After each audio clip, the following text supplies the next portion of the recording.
యోసేపు చెప్పిన మాట చక్రవర్తికి అధికారులకు నచ్చింది. ఇంత అద్భుతమైన తెలివితేటలు ఉన్నవాళ్ళు మా రాజ్యంలో ఎవరూ లేరు. నీవు మా ఇంటికి అధికారిగా ఉండు. ఒక్క సింహాసనం విషయంలో మాత్రమే నీకు పైవాడిగా ఉంటాను. నా ప్రజలందరూ నీకు విధేయులై ఉంటారు అని చెప్పాడు.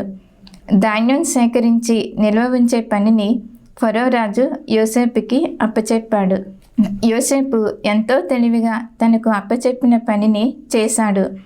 ధాన్యపు కొట్ల నిండా ధాన్యం సేకరించి ఉంచాడు. తరువాత ఐగుప్తు దేశంలో చుట్టుపక్కల దేశాలలో గొప్ప కరువు సంభవించింది. ప్రజలందరూ తమ బాధను ఫరో రాజుకి చెప్పుకున్నారు.